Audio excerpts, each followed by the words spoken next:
Things Gary does. So here's the here's the deal for today. I talked about doing this survey thing yesterday, and I decided I was actually going to do that today. But I thought I'd make it a little bit more interesting and get my questions from my coworkers.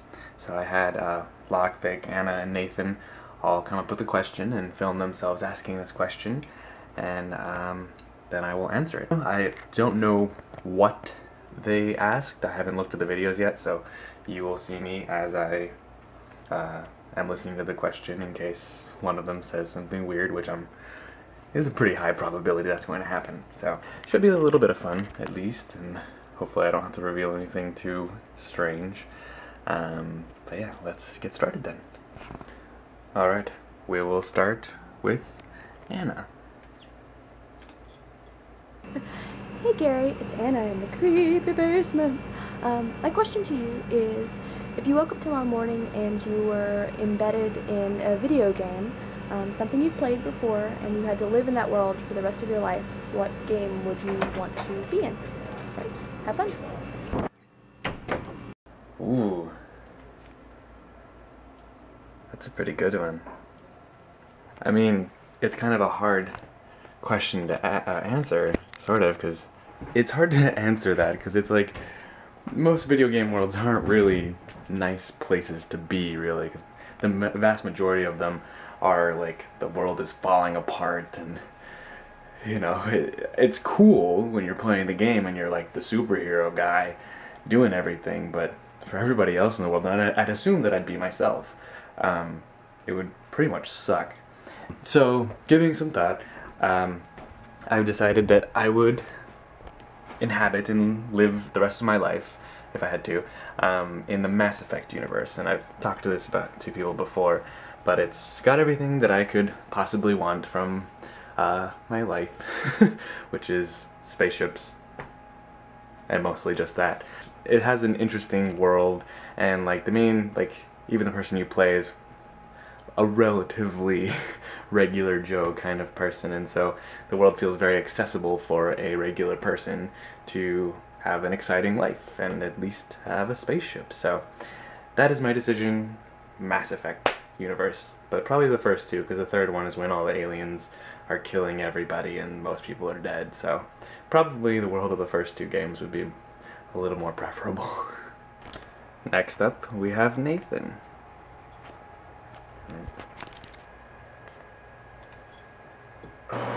Gary, why do we say something is out of whack? What is a whack?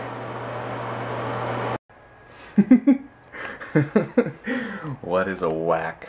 Out of whack. Well, I guess, so if you're out of whack, you have to be in whack at some point, right?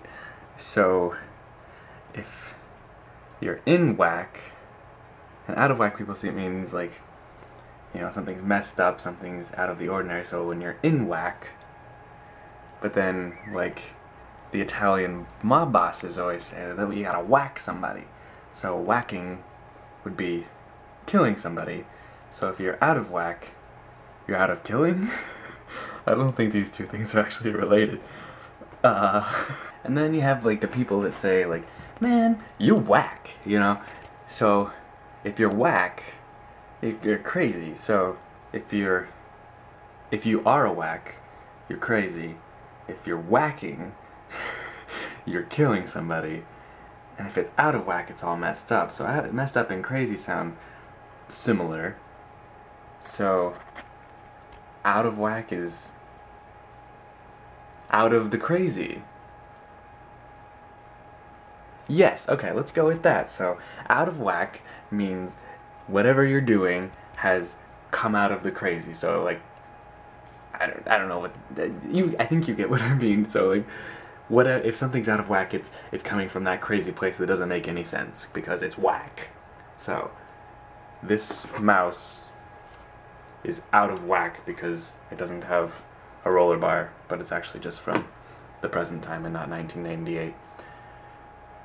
Okay, next question. And now we will have Victor. Hey Gary, alright, here's my question for you. You are walking along a beach and you find a genie bottle or genie lamp, wherever you choose to pull your genie mythology from. And you uncork it or rub it or what have you, and the genie comes out and offers you 3 wishes. Keeping in mind, you cannot wish for more wishes, you cannot wish to make anyone fall in love with you, and you can't wish to bring anyone back from the dead. Bearing that in mind, what are your 3 wishes? Okay, well, let's just do a light question, Victor. First wish. Okay, first wish. Absolutely first wish. A spaceship. That's the first wish. Hands down. Even if it's a hasty wish, that's like the first thing that would come out of my mouth. Spaceship, please. Right now. Thank you. And the other 2 wishes are always hard. Because, you know, the first wish, obviously, I went for exactly what I wanted. But the other 2, like, when you're given the opportunity of a genie, like, you know, unlimited, nearly cosmic powers or whatever, you feel pressured to do some sort of world-changing benefit for the rest of humanity, and you go through and you think, like, world hunger is a pretty good one. I mean, you know, but then you start thinking, oh, well, no war or no money and everything, but, like, maybe it's just hard to imagine a world without it, but it just seems like the world would start to break or something. It feels like something, while terrible, is an integral part of humanity, which, I don't know, maybe I'm getting too philosophical with this question. I should just pick something. Okay, I'm gonna throw a bit of a curveball because it's sort of a scapegoat as well. The second wish would be to know the true, like, nature of the universe. So, like, God or the Big Bang or both or whatever. I just want to know the truth about everything. That's a pretty good wish, I think. I want to know the truth about everything. That way I can put, I don't know, it could get kind of boring too after, like, knowing all the truths, but I would use that for good. So let's roll with that because I can't make this video forever. So, and after that, I would just have to reserve third wish for whatever seemed the most sensible to wish for the benefit of the rest of the world. So, that's my sort of scapegoaty answer. I would get in my spaceship, and then I would know all the truths of the universe, and then I would use the last wish to make an educated decision on what would benefit humanity and or the universe. So, there you go, Vic. I hope that's a satisfactory answer. And bringing us our final question is luck. Alright, luck. Let's hear it. I'm a little worried about this one. Okay, Gary. Knowing what you know now, if you had to start a new identity, how would you end this one?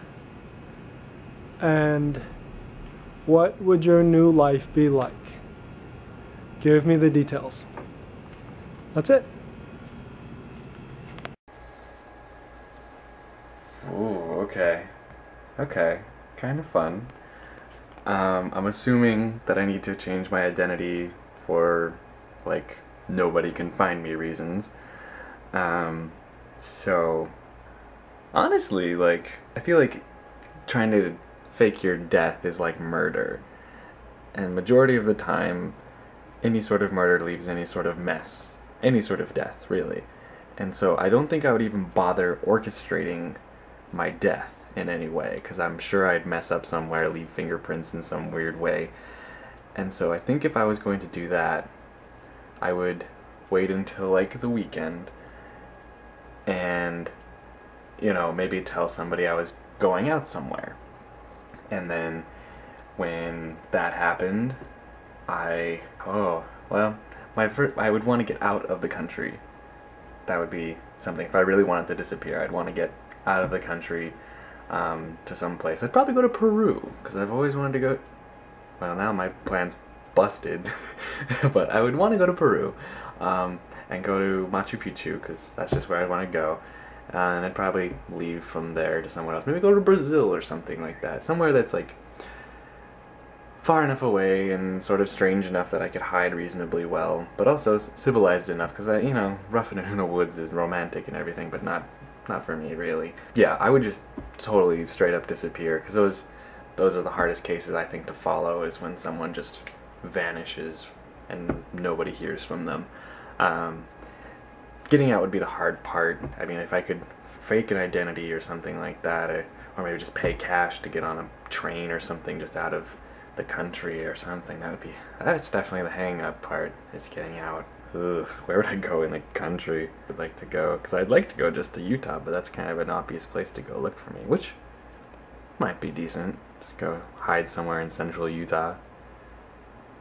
Yeah, that might be good enough. Then I can maybe sneak visits to my family if I could, if I'm allowed to. Anyway, so that's my answer. I would just disappear and then try to get somewhere. And I guess my new life, I would probably just use my contracting skills to just pick up some low construction job to stay low profile and live the life of an illegal immigrant or something, I guess. Good question, good question. So that does it for the survey, the questions. I hope you enjoyed it. Thank you to my coworkers for giving me the questions. And I'm down to do this again, maybe with some other questions. So if maybe anybody watching this video has a good question they would like to ask, leave it in the comments or message me or text me if you have my phone number or anything like that, and I will work it into another video, because this was kind of fun. Alright, I'm going to get back to working because I haven't written a single word all day, and I have lots to catch up on.